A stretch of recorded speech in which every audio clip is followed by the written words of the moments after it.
Қайырлы күн әріптестер. Бүгін өздеріңізбен лексика тарауына тоқталатын боламыз. Көнерген сөздер, эвфемизм және дисфемизм табу сөздер бойынша сөз қозғамақпыз.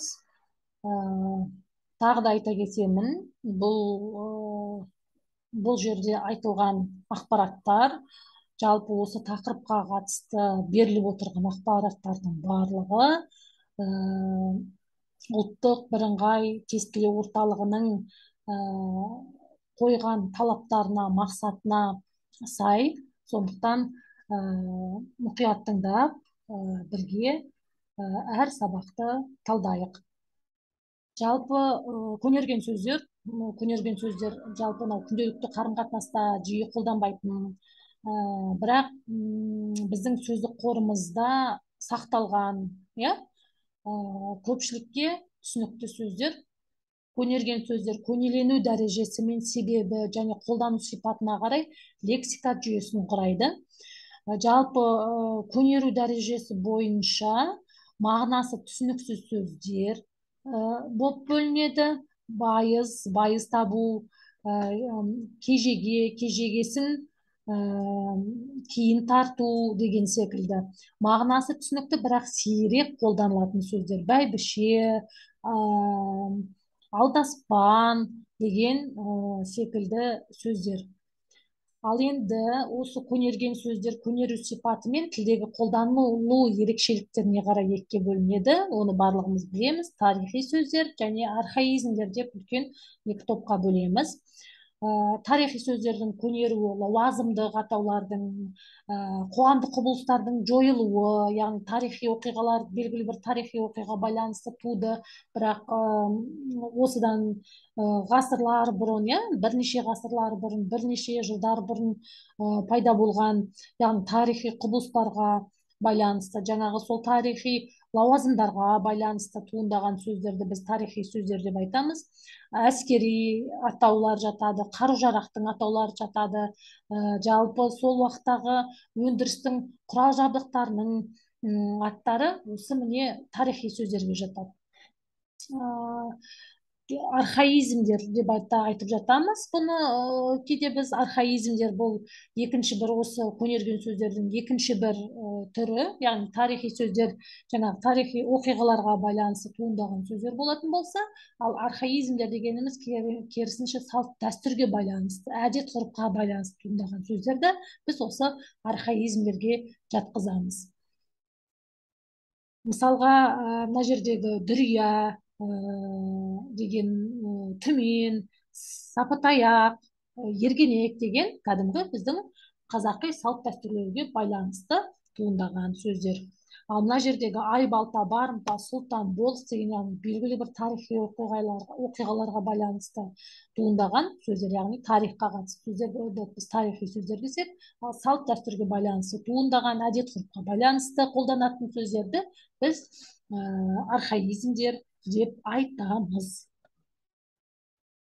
Ал енді табу сөздер бұл жалпы мынау кезінде білесіздер, баршаларыңыз мысалға кәдімгі осыдан бірнеше ғасырлар бұрын, тас дәуірінде өмір сүргенде адамдар, яғни үй жайы болмай жаңағы үңгірлерде тұрғанда немесе сол кездегі әр нәрседен қорқып, әр нәрсеге сеніп, әрбір дүниеге наным сеніміне байланысты туындаған сөздер.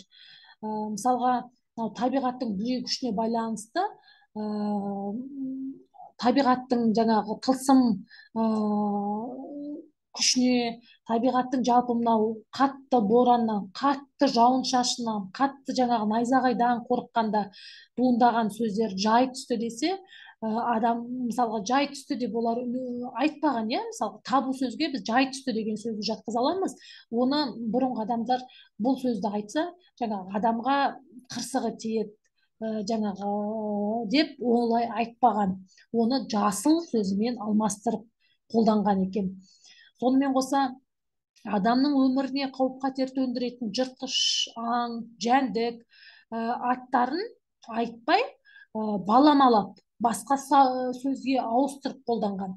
Мысалы қасқырдың атын тура аталаса, ол малға шабады, малымызды қырып кетеді деген секілді қорқыныштан қасқыр сөзін ит құс ұлыма деп атаған, иә. Сонымен қоса адамды опат қылатын ауру аттарын да айтуға қорыққан, тыйым салған. Сондықтан да мысалы шешек ауруының атын атамай қорасан деп айтқан. Қазақтың сонымен қоса әдет ғұрпы бойынша жаңа түскен келін қайын жұртындағы адамдардың атын тура атамайды, иә, ол салт дәстүрге байланысты, әдет ғұрыпқа байланысты. Олардың жаңағы мінез құлқына, жас ерекшеліктеріне байланысты әже өзі ат қойып арнап отырған. Мысалға қыздарға, әйел адамдарға ақылдас, ерке қыз, еркем, шырайлым деген секілді, ер балаларға төре бала, би бала, мырза жігіт деген секілді.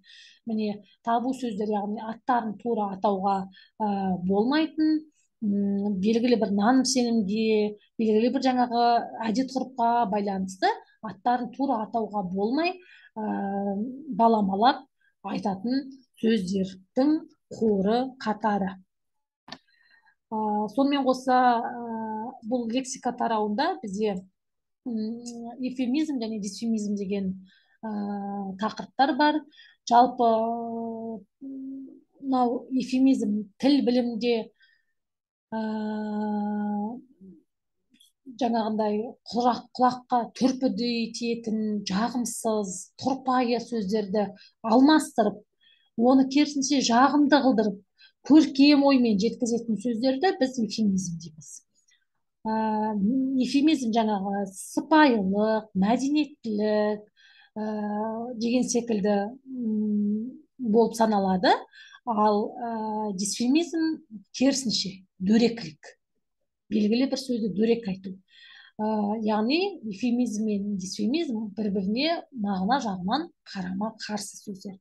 Эвфемизм сыпайы айту, сыпайы жеткізу, мәдениеттілік деген болатын болса, ал дисфемизм керісінше кішкене дөрекі, біреуді қорлау, кеміту үшін айтылатын сөздерді міне осы дисфемизм дейміз. Мысалға, аузынан сүті кетпеген бала деп айтып жатамыз, иә, жасы кішкентай баланы біз аузынан сүті кетпеген бала, ол біз оны эвфемизм етіп айтып тұрмыз. Ал енді соны дисфемизмға ауыстыратын болса, мұрынбоқ деген секілді айтылады. Яғни дисфемизм дегеніміз дөрекі сөздердің дөрекі айту, жаңағы адамды кемсітіп айту, қорлау мақсатында қолданылатын сөздер. Ал жаңағы эвфемизмдарымыз сол жаңағы қорлау мәніндегі сөзді керісінше сыпайы түрде жеткізу, мәдениетті түрде жеткізу болып саналады. Құрметті әріптестер, осымен біздің бұл тақырыптарға арналған сабағымыз аяқталды. Келесі кездескенше.